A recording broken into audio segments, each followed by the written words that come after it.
ఓ అమ్మా రేస్క పిట్టోలే రెచ్చిపోయి రేవంతమయ్య గొంతు ఊరేకో మూగపోయిందట నువ్వు నోట్లోకి వెళ్ళి మాటే వస్తలేదట ఎందుకని ఏమిటికి ఏం కథ అంటే ఏం సంగతో ఇందాం పారి ఏమయ్య ఓ రేవంతు నీ గొంతెందుకు మూగవాయే నీ గొంతెందుకు బొంగువాయే నీ గొంతెందుకు ఆగిపాయే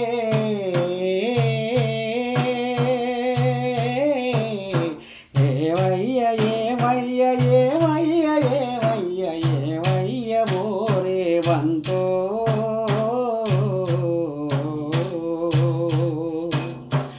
నిరుద్యోగుల ప్రశ్న నీ గుండెకు గుచ్చుకున్నదా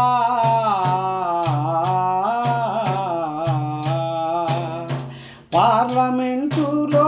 బడ్జెటు రాక తెలంగాణకు పైసలు లేక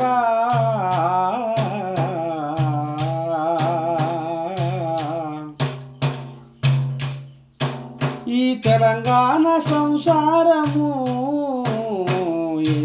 ఎల్లాక అప్పుల కోటి బతుకుతోటి తెలంగాణ సంసారం ఎల్లదీసి యాష్టకొచ్చి నీకు నోరు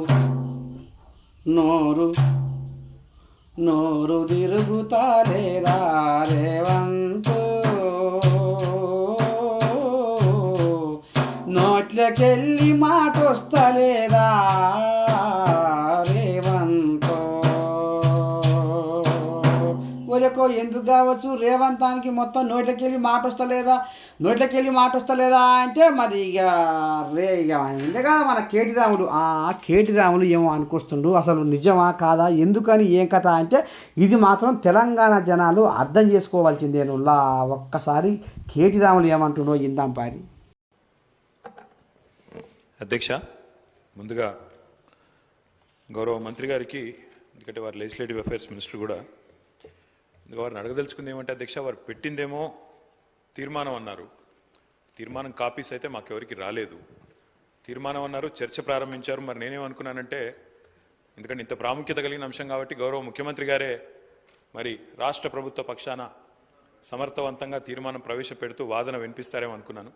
కానీ మరి వారు ఏ కారణం చేతనో కానీ ముఖ్యమంత్రి గారు మాట్లాడడం లేదు వారి సహచర మంత్రివర్యులతో మాట్లాడించినారు మరి వారికి మాట్లాడడం ఇష్టం లేక మాట్లాడతలేరా ఇబ్బంది అయి మాట్లాడతలేరా నాకు తెలియదు కానీ అధ్యక్ష మాకు